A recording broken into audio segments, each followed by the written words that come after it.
అమ్మకు కలలుంటాయి. ఈ కథను రచించిన వారు గంగుల నరసింహారెడ్డి గారు. అమ్మగారు, నేనెళ్తున్నాను, తలుపేసుకోండి. పనిమనిషి మాటలతో పడగ్గదిలో మనవణ్ణి నిద్రపుచ్చడానికి ప్రయత్నిస్తున్న విశాలాక్షి హాలులోకి వచ్చింది. తలుపు వేయబోతుంటే వరండా నిర్మానుష్యంగా నిశ్శబ్దంగా ఉండడం గమనించి భారంగా నిట్టూర్చింది. బోల్ట్తో పాటు సెంట్రల్ సేఫ్టీ లాక్ కూడా వేసి హాల్లోకి వచ్చింది. పగలు 12 కావస్తోంది. అది హైదరాబాద్ నానక్రామ్గూడలోని 30 ఫ్లాట్లున్న అపార్ట్మెంట్ బిల్డింగ్. అందులో అందరూ గచ్చిబౌలి, హైటెక్ సిటీ ప్రాంతాల్లో పనిచేస్తున్న సాఫ్ట్వేర్ ఇంజనీర్లే. వాటిల్లో సగానికి పైగా అద్దెకున్నవాళ్లే. విశాలాక్షి కొడుకు కోడలు అలాంటి ఉద్యోగస్తులే కావడంతో 10 రోజుల క్రితమే ఆ అపార్ట్మెంట్లోకి అద్దెకు వచ్చారు. ఫోన్ రింగ్ అయ్యింది. ఊహించినట్లుగానే కోడలు చేస్తోంది. శ్రేయస్ పడుకున్నాడా అత్తయ్య? ఇదిగో నా భుజంపైనే ఉన్నాడు, నిద్రపుచ్చుతున్నాను. కోడలు ఫోన్ పెట్టేసింది. కొద్దిసేపటికి భుజం మీద పిల్లాడు భారంగా అనిపించసాగాడు. శరీరమే కాదు, మనసు కూడా విశ్రాంతి కోరుకుంటోంది. గత 4 సంవత్సరాల నుండి మనవల్ని మనవరాళ్లని సాకడంలోనే గడిచిపోతోంది కాలం. ఎన్నో ఊహించుకుంది. భర్త రిటైర్ అయిన తర్వాత తనకిష్టమైన తీర్థాలు, ఆహ్లాద ప్రదేశాలు తిరిగి రావాలని, టీవీలో పాత తెలుగు సినిమాలు చూడాలని, నవలలు చదవాలని. రిటైర్ అయిన 6 నెలలలోపే భర్త చనిపోవటం విశాలాక్షి జీవితంలో పెద్ద కుదుపు. 2 అమ్మాయిలు, 1 అబ్బాయి. భర్త రిటైర్మెంట్ లోపలే 3కి పెళ్లిళ్ళయ్యాయి. అమ్మాయిలిద్దరూ అమెరికాలో ఉన్నారు. అబ్బాయి మాత్రం ప్రస్తుతానికి హైదరాబాద్లో. ఇప్పుడు వాడి ఇంట్లోనే తన ఈ శిశు సంరక్షణ డ్యూటీ. తండ్రి చనిపోయిన వెంటనే పెద్ద కూతురు ఆమెకు వీసా ఏర్పాట్లు చేసింది. అప్పటికే ఆ అమ్మాయి గర్భిణి. ప్రసవానికి ఇంకా 2 నెలల సమయం. నిండు చూలాలకి 2 నెలలు. ఆ తర్వాత బాలింత కూతురికి, నవజాత శిశువుకి 4 నెలలు ఆనందంగా, ఇష్టంగా శుశ్రూషలు చేసింది. 6 నెలలు గడువు ముగుస్తుండగా పెద్ద కూతురు అత్తగారు రావడంతో ఇండియాకు తిరిగి వచ్చింది విశాలాక్షి. 6 నెలల కాలం ఇట్టే గడిచిపోతుండగా పెద్ద కూతురు దాదాపు 1 ఏడాది వయసున్న తన కొడుకును అత్తగారితో విశాలాక్షి దగ్గరికి పంపించింది. 1 ఏడాది పాటు వాడిని పెంచడంలో ఎంతో అలసిపోయిందామె. తనకు వయసు మీద పడుతున్న సంగతి అప్పుడే తెలిసొచ్చిందామెకు. వాడి సతాయింపు కన్నా తన కూతురు వాడి బట్టలన్నీ డెటాల్ వేసి ఉతుకుతున్నావా, డైపర్స్ రెగ్యులర్గా మార్చుతున్నావా అంటూ 2 గంటలకో మారు ఫోన్ చేసి సతాయించేది. అలా అతి కష్టంగా 1 సంవత్సర కాలం పూర్తవుతుండగా చిన్న కూతురి దగ్గర నుండి ఫోను తన దగ్గరికి రమ్మని, కారణం తను గర్భవతినయ్యానని. అది సంతోషకరమైన వార్తే. ఆనందంగా బయలుదేరి మనవడిని పెద్ద కూతురికి అప్పగించి చిన్న కూతురి దగ్గరికి చేరుకుంది. మనవరాలు పుట్టింది. పెద్ద కూతురి ప్రసవమైన తర్వాత జరిగిన సంఘటనల వరుస క్రమే చిన్న కూతురి దగ్గర కూడా పునరావృతమైంది. మనవరాలిని 1.5 ఏడాది పాటు తన దగ్గర ఉంచుకునేసరికి తల ప్రాణం తోకకు వచ్చింది. ఆ పాపకు ఎప్పుడూ ఏదో ఆరోగ్య సమస్య వచ్చి పడేది. దాంతో చిన్న కూతురు కంగారుతో అరగంటకో మారు ఫోన్ చేస్తూ సతాయిస్తూ ఉండేది. ఈలోగా కోడలు కూడా ప్రసవించి మనవడిని కన్నది. అదృష్టవశాత్తు ప్రసవానికి ముందు 6 నెలలు, ఆ తర్వాత 6 నెలలు తన పుట్టింట్లో ఉండి వచ్చి ఈ మధ్యనే ఉద్యోగంలో తిరిగి జాయిన్ అయింది. కూతుళ్ల సంతానానికే కాకుండా కుమారుడి సంతానానికి కూడా శుశ్రూషలు చేయడం తన బాధ్యత, ధర్మం కాబట్టి వాళ్లు కోరినట్టుగా చైతన్యపూర్లోని ఇల్లును కిరాయికిచ్చి వాళ్లతో పాటు నానక్రామ్గూడ వచ్చి మనవడి ఆలనా పాలనా చూసుకుంటోంది. భుజంపై నిద్రపోయిన మనవడిని నెమ్మదిగా పరుప్పైకి చేర్చి మాస్టర్ బెడ్రూమ్ బాల్కనీలోకి వచ్చింది. అపార్ట్మెంటుకు ఆనుకుని పెద్ద ఆవరణలోని చిన్న ఇల్లు ఆమెను ఆకర్షించింది. చుట్టూ కాంపౌండ్ వాల్ కట్టబడి ఉన్న 1000 గజాల ఆవరణలో ఓ మూలన చిన్న ఇల్లు. దాదాపు 5-6 నిమిషాల పాటు ఆ ఇంటిని, ఖాళీ జాగాను చూస్తుండిపోయింది. ఈలోగా హాల్లోంచి ఫోన్ చప్పుడు కావడంతో ఉలిక్కిపడి లోపలికి వచ్చింది. కొడుకు చేస్తున్నాడు. ముందు తన కొడుకు గురించి అడిగి ఆ తర్వాత అన్నం తిన్నావా అమ్మా, లేట్ చేయకుండా టైంకి తినమ్మా, ఎందుకో నువ్వు ఈ మధ్య చాలా నీరసంగా ఉంటున్నావు. ఆ మాత్రం కన్సర్న్కే మనసు కొడుకు మీది ప్రేమతో పొంగిపోయింది. లేదు లేరా, బాగానే ఉన్నాను అంది కంపించే స్వరంతో. వాడు పడుకున్నప్పుడైనా కాస్త విశ్రాంతి తీసుకోమ్మా. సరే. ఫోన్ పెట్టేసి నేరుగా అద్దం ముందుకు వెళ్ళి తన్ను తాను చూసుకుంది. కొడుకు చెప్పిన మాట నిజమే. కాంతి తగ్గిన కళ్ళు, కళ్ళ కింద చారలు, ముడతలు పడిన ముఖం, తెల్లబడిన జుట్టు, నిరాసక్తంగా కట్టుకున్న వస్త్రధారణ 60కే 70 ఏళ్ల వృద్ధురాల్లా కనిపిస్తోంది. మనసంతా దిగులుతో నిండిపోయింది. నిలువెల్లా నీరసం ఆవహించింది. అయ్యో, అప్పుడే జీవితం చరమదశకొచ్చేసిందా? ముసలిదాన్ని అయిపోయానా? నా తీరని కోరికలు తీర్చుకోవడానికి ఇంకా వయసుందనే అనుకుంటున్నానే ఇన్నాళ్ళు. అప్పుడే వయసు పైబడిపోయి అనారోగ్యం ఆక్రమించుకుందా? భర్త కొరకు, పిల్లల కొరకు ఇన్నాళ్ళు అర్పించుకున్న జీవితం ఇప్పుడు ఆ పిల్లల కోసం పాటుపడుతోంది. మరి నా కోసం సమయాన్ని కేటాయించుకునేదెప్పుడు? ఆ అద్భుతమైన సమయం అసలు వస్తుందా?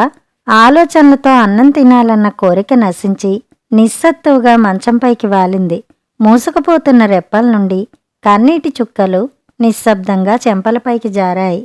మరునాడు ఉదయం తొందరగానే శ్రేయస్ నిద్రపోయాడు. పని మనిషి తన పనిలో మునిగిపోయింది. విశాలాక్షి బాల్కనీలోకి వచ్చింది. వీళ్ళది 2వ అంతస్తు కావడంతో ఆ చిన్న ఇల్లు స్పష్టంగా కనిపిస్తోంది. సింగిల్ బెడ్రూమ్ పోర్షన్ కాబోలు. ముందు వరండాతో ముచ్చటగా ఉంది. 1000 గజాల స్థలం కాబట్టి కాంపౌండ్ గేటు నుండి ఇంటి వరకు కారు వచ్చేంత తోవ. దానికి ఇరువైపులా శోభాయమానంగా పూల మొక్కలు. మిగతా ప్రదేశమంతా కూరగాయల మొక్కలు, పండ్ల చెట్లు. నిన్న అంతగా గమనించలేదు గాని ఆ చిన్న ఇంటి పక్కనే పని మనిషికి రేకుల షెడ్ ఒకటి కాస్త పెద్దదిగానే ఉంది. దాని పక్కనే ఓ కారు కూడా ఉంది. పని మనిషి కాబోలు బట్టలు ఆరవేస్తోంది. ఒక మగ మనిషి పండ్ల చెట్లకు పాదులు చేస్తున్నాడు. అమ్మా, నేను వెళ్తున్నాను. బాబు కూడా లేచినట్టున్నాడు. పని ఆమె కేక వినబడ్డంతో కల చెదిరినట్టు హాల్లోకి వచ్చింది విశాలాక్షి. మళ్ళీ సాయంత్రం 5:30 కావస్తుండగా శ్రేయస్ నిద్రపోయాడు. మళ్ళీ బాల్కనీలోకి వచ్చిందామె. ఆసక్తిగా కనిపిస్తున్న ఆ ఇంటివైపు దృష్టి సారించింది. యజమానురాలు కాబోలు ఒక నడివయసు స్త్రీ మొక్కల మధ్య తిరుగుతోంది. ఆమె వెనకాలే పనిచేసే దంపతులు. ఆమె ఒక్కో చోట ఆగి చెట్లను చూపిస్తూ ఏదో సూచనలిస్తోంది. పని ఆమె భర్త వెంటనే ఆ చెట్ల దగ్గరికి వెళ్ళి ఆమె చెప్పినట్లు చేస్తున్నాడు. మనసంతా దిగులుతో నిండిపోయింది.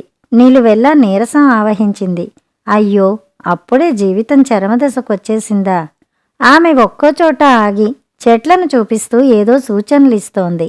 పని ఆమె భర్త వెంటనే ఆ చెట్ల దగ్గరికి వెళ్ళి ఆమె చెప్పినట్లు చేస్తున్నాడు. అరగంట పాటు అలా తిరిగి వచ్చి తన ఇంటి ముందు వాకిట్లో అంతకు ముందే వేసిన వాలుకుర్చీలో కూర్చుంది. పని మనిషి లోపలికి వెళ్ళి ప్లేట్లో చిరుతిండి, ఒక పుస్తకమేదో పట్టుకొచ్చి ఆమెకు అందించింది. చిన్న టీపాయ్ తెచ్చి దానిపై వాటర్ బాటిలు, టీ ఫ్లాస్క్ ఉంచి తన రేకుల షెడ్లోకి వెళ్ళిపోయింది. వాలుకుర్చీలో కాలు మీద కాలు వేసుకుని కుడి చేత్తో చిరుతిండి తింటూ ఎడమ చేతిలోని పుస్తకం చదువుతున్న ఆమెను చూస్తున్న విశాలాక్షికి అసూయ కలిగింది. అయినా తన్మయత్వంతో ఆమె వైపు చూస్తూ ఉండిపోయింది. మరునాడు కొడుకు కోడలు ఆఫీస్కి వెళ్లిన వెంటనే శ్రేయస్ని ఎత్తుకుని బాల్కనీలోకి వచ్చింది. తలుపు తెరిచి ఉండడంతో ఇంటి యజమానురాలు కనిపిస్తోంది. ఆవిడ టీవీ చూస్తూ టిఫిన్ తింటోంది. ఎంత అదృష్టవంతురాలీవిడ! మనసులోనే ఈర్ష్యపడింది. ఆమెతో మాట్లాడాలని, స్నేహితం చెయ్యాలని అనుకుంది. అదృష్టవశాత్తు ఆ కోరిక ఆ శనివారమే తీరింది. శనివారం సెలవు రోజు కావటంతో కొడుకు కోడలు ఉదయమే టిఫిన్ తినేసి శ్రేయస్ని తీసుకుని కోడలి తల్లిదండ్రుల ఇంటికి వెళ్ళిపోయారు. పని మనిషి కూడా వచ్చి 10:30 లోపే వెళ్ళిపోయింది. వీలైనంత వరకు నీట్గా తయారై ఫ్లాట్కు తాళం వేసుకుని కిందకి వెళ్ళింది. తడబడుతున్న అడుగులతో పక్కింటి గేటుపై చెయ్యి వేసింది. పని మనిషి భర్త పరిగెత్తుకొచ్చాడక్కడికి. నేను పక్క అపార్ట్మెంట్లో ఉంటున్నాను. మీ అమ్మగారితో మాట్లాడాలని వచ్చాను చెప్పిందతనికి. ఇక్కడే ఉండండి, నేనెళ్ళి అమ్మగారిని అడిగి వస్తాను. 2 నిమిషాల తర్వాత వచ్చి గేటు తీసి లోనికి రమ్మన్నాడు. పరస్పర నమస్కారాలయ్యాక తనను తాను పరిచయం చేసుకుంది విశాలాక్షి. విశాలమైన పడక గది, పెద్ద హాలు, ఒక వంటగది ఉన్న ఇల్లు అది. పైగా వరండా ఉంది. అదే ఎత్తులో వాకిలి కూడా ఉంది. హాలులో ఒక స్మార్ట్ టీవీ, నిండుగా పుస్తకాలున్న బీరువా, డైనింగ్ టేబులు, సింగిల్ కాట్ మంచమే కాకుండా ఓ సోఫా కూడా ఉన్నాయి. ఎక్కడి సామానక్కడ నీటుగా సర్దబడి ఉన్నాయి. ఆమె చాలా శుభ్రంగా అజ్ఞాతవాసం గడుపుతున్న రాజమాతలా ఉంది. నా పేరు విశాలాక్షి, నా పేరు మీనాక్షి అందామె నవ్వుతూ. మన పేర్లు కొంచెం సారూప్యంగా ఉన్నాయి అంటూ తన గురించి, పిల్లల గురించి, మనవరాళ్ల గురించి చెప్పింది. మన పేర్లలోనే కాదు, మన కుటుంబ పరిస్థితుల్లోనూ చాలా పోలికలున్నాయి. నా వయసు 60 అంటూ తన గురించి చెప్పుకొచ్చింది మీనాక్షి. ఆమెకు సంతానం 3, కానీ అబ్బాయిలిద్దరూ, ఒక అమ్మాయి. అబ్బాయిలిద్దరూ అమెరికాలో సెటిల్ అయితే అమ్మాయి ఇక్కడే హైదరాబాదులో ఉందట. మీనాక్షి భర్త కూడా మరణించాడు. నా పిల్లలకి ముందే ఖచ్చితంగా చెప్పేశానండి, నాకు 60 సంవత్సరాల వయసు వచ్చేంతవరకే వాళ్ళకి గాని వాళ్ళ పిల్లలకి గాని సేవలు చేస్తానని. ఆ తర్వాత జీవితాన్ని నా కొరకే ఉపయోగించుకుంటానన్నాను. మా వారెప్పుడో చాలా తక్కువ ధరలో కొన్న 1000 గజాల స్థలం ఇప్పుడు కోట్ల విలువ చేస్తోంది. నా తదనంతరం 3కి చెందేలా వీలునామా రాశాను. మా వారు తన రిటైర్మెంట్ డబ్బులతో నాకీ చిన్న ఇల్లు కట్టించి ఇచ్చారు. నా ధర్మం, బాధ్యత కాబట్టి 3కి ఒక్కో సంతానం వరకు అన్ని సేవలు చేశాను. 2వ సంతానం బాధ్యతంతా వాళ్లదేనని ఖరాఖండిగా చెప్పేశాను. నిజంగా చాలా మంచి నిర్ణయమండి, మీనాక్షిని అభినందిస్తూ అంది విశాలాక్షి. ఇక్కడున్న అమ్మాయి అప్పుడప్పుడు వచ్చి వెళ్తుంటుంది. అమెరికాలో ఉన్న అబ్బాయిలు ఫోన్లో మాట్లాడుతుంటారు. పని మనిషి ఇద్దరికీ నారింజ రసం తెచ్చి ఇచ్చింది. మీ జీవితం చూస్తుంటే ముచ్చటేస్తోంది. మీ దినచర్య కాస్త వివరంగా చెబుతారా? ఆసక్తిగా అడిగింది విశాలాక్షి. చాలా సింపుల్ నా దినచర్య. ఉదయం మా కాంపౌండ్లోనే గంటసేపు వాకింగ్ చేస్తాను. మా పనేమ యాదమ్మ అద్భుతంగా వంట చేసి పెడుతుంది. ఈమె భర్త మొత్తం తోట పని చేయడమే కాకుండా నా కారు డ్రైవింగ్ కూడా చేస్తాడు. శని ఆదివారాల సాయంత్రపు వేళల్లో రవీంద్ర భారతిలో గాని త్యాగరాయ గానసభలో గాని జరిగే సాంస్కృతిక కార్యక్రమాలకు తప్పనిసరిగా వెళ్తుంటాను. మధ్యాహ్నం యూట్యూబ్లో పాత తెలుగు సినిమాలు చూస్తుంటాను. సాయంత్రం సమయాల్లో ఎక్కువగా నాకిష్టమైన పుస్తకాలు చదువుతుంటాను. ఆ టైంలో మా యాదమ్మ నాకిష్టమైన స్నాక్స్ చేసి పెడుతూ ఉంటుంది. రాత్రి భోంచేసిన తర్వాత నిద్ర వచ్చేంత వరకు ఆరుబయట కూర్చొని రేడియో వింటాను. మీనాక్షి చెబుతూనే ఉంది. విశాలాక్షి మంత్రముగ్ధలా వింటూ రకరకాలుగా ఆలోచిస్తోంది. ఎంత అదృష్టవంతురాలు! తన ఇష్టాలన్నీ పరిపూర్ణంగా అనుభవిస్తూ తన కోసమే, కేవలం తన కోసమే తను జీవిస్తోంది. నిజానికి ఇద్దరి జీవితాల్లో సారూప్యమే కాకుండా ఇష్టాలు కూడా ఒకేలా ఉన్నాయి. ఆమె అనుభవిస్తోంది, తనింకా నిరీక్షిస్తోంది. ఆమె అంతటి అదృష్టం తన్ని వరించగలదా? ఆమెలా తను తన జీవితాన్ని పరిపూర్ణం చేసుకోగలదా? అందుకే ఆమె ఉత్సాహంగా ఉంది, తను నీరసంగా ఉంది. ఆమె వయసుకు 5 ఏళ్ల చిన్నదిగా కనిపిస్తుంటే తనేమో 10 ఏళ్లు ఎక్కువ వయసున్న దానిలా కనిపిస్తోంది. విశాలాక్షి లేవడం చూసి అప్పుడప్పుడు ఇలా వస్తూ ఉండండి అంది మీనాక్షి. తరచుగా వీలు పడకపోవచ్చు, అందుకే మీ ఫోన్ నెంబర్ ఇవ్వండి, బాల్కనీలోకి వచ్చి మిమ్మల్ని చూస్తూ మాట్లాడుతూ ఉంటాను అని నెంబర్ తీసుకుని భారంగా ఇంటికి తిరిగి వచ్చింది. ఆనాటి నుండి రోజు కోమారైనా బాల్కనీలోకి వచ్చి మీనాక్షితో ఫోన్లో మాట్లాడుతూ మానసికంగా ఉపశమనం పొందసాగింది. నెల రోజుల తర్వాత అమెరికా నుండి పెద్ద కూతురు ఫోన్ చేసి చెప్పిన విషయం విన్నాక మనసంతా దిగులుతో నిండిపోయింది. పెద్ద కూతురు రెండోసారి గర్భం దాల్చింది. ప్రసవానికి ఇంకా 4 నెలల సమయం ఉందట. తొలి సంతానం అబ్బాయితో ఇప్పటికే ఇబ్బందిగా ఉందట. అందుకే ఇంకో నెల రోజుల తర్వాత తల్లి అక్కడికి వచ్చి ప్రసవ అనంతరం 3 నెలలు గడిచాక మొదటి అబ్బాయిని తీసుకుని ఇండియాకి తెచ్చుకుని మరో సంవత్సరం పాటు వాడిని జాగ్రత్తగా చూసుకోవాలట. తల్లి ఇండియాకి తిరిగి వచ్చే టైంకి కూతురి అత్తగారు అక్కడికి వస్తారట. విశాలాక్షికి స్పష్టంగా ఒక విషయం అర్థమైంది.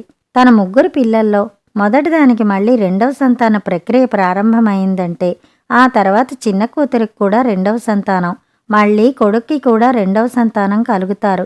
ఈ తతంగం పూర్తి కావాలంటే మరో 5 ఏళ్ల కాలం పడుతుంది. అంటే తను మరో 5 ఏళ్ల పాటు పుట్టబోయే 3 పిల్లల డైపర్లు మార్చుతూ కాలం గడపాలి. అప్పటికి తనకు 65 వచ్చేస్తుంది. పూర్తిగా ముసలిదైపోతుంది. అప్పుడు తనకే డైపర్లు ఉపయోగించుకోవలసిన అవసరం ఏర్పడుతుందేమో. ఈ ఆలోచన వచ్చిన మరుక్షణం ఎక్కడ లేని దుఃఖం ముంచుకొచ్చింది.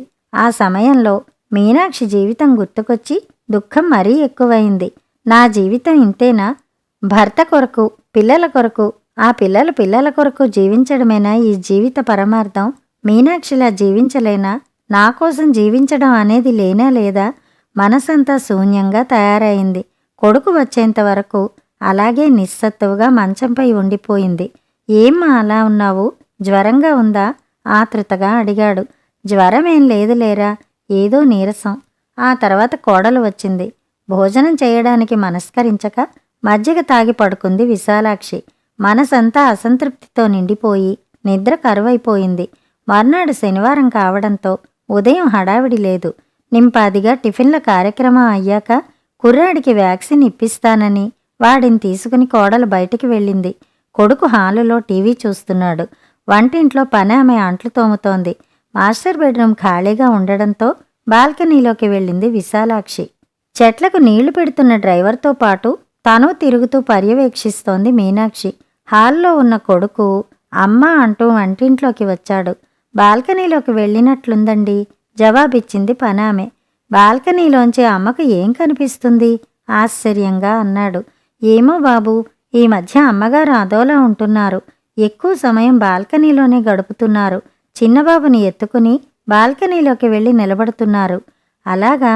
తను వెళ్ళాడు బాల్కనీలోకి. అమ్మా, కొడుకు పిలుపుకి వెనుతిరిగింది విశాలాక్షి. నిన్న పెద్దక్క ఫోన్ చేసింది.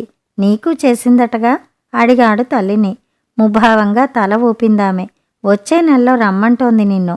మౌనంగా వింది విశాలాక్షి. ఏం మా మాట్లాడడం లేదు? వెళ్ళడం నీకిష్టం లేదా? వెళ్ళాలనిపిస్తోంది. నా బాధ్యత కాబట్టి వెళ్ళాలి. కానీ జీవితం ఇలానే ముగిసిపోవడం మాత్రం బాధ కలిగిస్తోందిరా. దుఃఖం వచ్చేస్తోంది.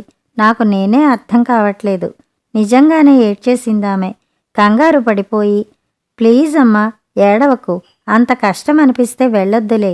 అక్కకు నేను చెప్తాలే. వద్దొద్దు, అక్కకు అలా చెప్పకు. నేను వెళ్తాలే. కానీ నాకు అలా ఆ మీనాక్షిలా నా చరమజీవితం గడపాలనుందిరా. కన్నీళ్లు తుడుచుకుంటూ కాంపౌండ్లోకి చూపించింది. మీనాక్షి ఎవరమ్మా? అక్కడెవరూ లేరే అయోమయంగా అన్నాడతడు. అదిగోరా, ఆ కారు డ్రైవరు మామిడి చెట్టుకు నీళ్లు పెడుతున్నాడు కదా, అతడికేదో చెబుతుంది చూడు. ఆవిడే మీనాక్షి, ఆ తోట యజమానురాలు. నాకు బాగా స్నేహితం అయింది ఈ మధ్య. తల్లి మాటలకు మరింత దిగ్భ్రాంతికి గురయ్యాడు. అక్కడ తోట మాట అటుంచి ఒక మంచి చెట్టు కూడా లేదు. మనుషులెవరూ లేరక్కడ. సర్కారు తుమ్మ చెట్లతో చిన్నపాటి కీకారణ్యంలా ఉందా ప్రదేశమంతా. కూలిపోతున్న ఇటుకలతో కాంపౌండ్ గోడ ఉన్నమాట వాస్తవం. తుప్పు పట్టి ఉన్న చిన్న గేటు మాత్రం ఉంది. అదిగో కనిపిస్తుందే ఆ ఇల్లు. ఎంత బావుందనుకున్నావు? సింగిల్ బెడ్రూమ్ ఇల్లే కాని అనువుగా అందంగా ఉంది. ఆ పక్క రేకుల షెడ్లో పనామె దంపతులు ఉంటారు. ఆ తోట చూడు, ఎన్ని రకాల చెట్లో. మీనాక్షి చాలా అదృష్టవంతురాలు. నాకు ఆమెలా ఉండాలనుందిరా. తన్మయత్వంతో చెప్పుకుపోతున్న తల్లిని చూస్తుంటే మొదట్లో భయం కలిగింది. తర్వాత ఆమె మానసిక భ్రాంతి అర్థమయ్యి జాలి కలిగిందతనికి. నాకు ఆ మీనాక్షిలా జీవించాలనుందిరా. అదే మాట వల్లెవేస్తున్న తల్లిని గుండెకి పొదువుకుని నెమ్మదిగా లోపలికి తీసుకెళ్లాడతను చెమ్మగిల్లిన కళ్ళతో. కథ సమాప్తం.